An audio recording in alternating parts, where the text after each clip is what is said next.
சுதர்ஷன். நான் 2ஆம் வகுப்பு படிக்கிறேன். என் பள்ளியின் பெயர் சபாநாயகர் முதலியார் இந்து மேல்நிலைப் பள்ளி ஸ்ரீகை. நான் இங்கே முன்னாள் முதல்வர் இங்கே டாக்டர் ஜெயலலிதா பற்றி பேச வந்துள்ளேன்.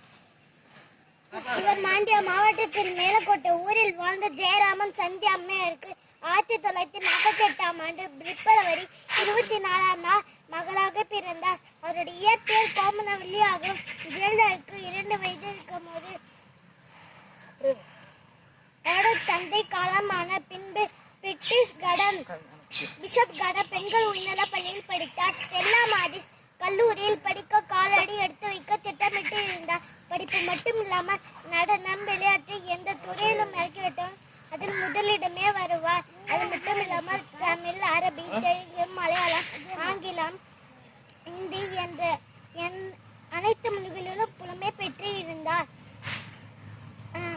அவர் 127 திரைப்படங்களுக்கு மேல் நடித்துள்ளார். அவரது நடிப்பு பகுதியது பாராட்டியும் புகழையும் பெற்று தந்தது.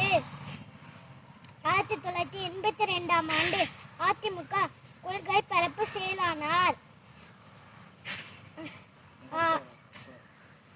1984ஆம் ஆண்டு மாநிலங்களவை உறுப்பினரானார். நாடாளுமன்றத்தில் தன் ஆங்கில புலமையால் தனது கண்ணின் பேச்சால் அப்போதைய பிரதமர் இந்திரா காந்தியை கவர்ந்தார். எம்ஜிஆர் மறைவுக்கு பிறகு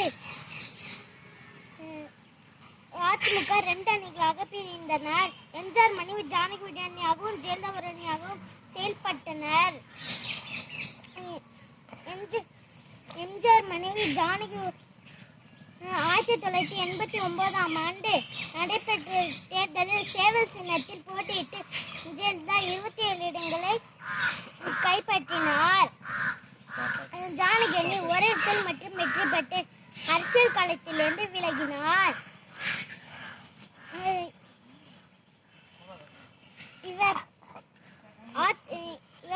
ஜெயலலிதா அதிமுக பொதுச் செயலானார். ஜெயலலிதா ஜனநாயகப்படி புது தேர்ந்தெடுக்கப்பட்ட தமிழகத்தின் முதல் பெண் முதலமைச்சர் இவரே ஆவார். இவர் 5 முறை பதவியேற்றுள்ளார். மக்களால் நான், மக்களுக்காகவே நான் என்று வாழ்ந்தார்.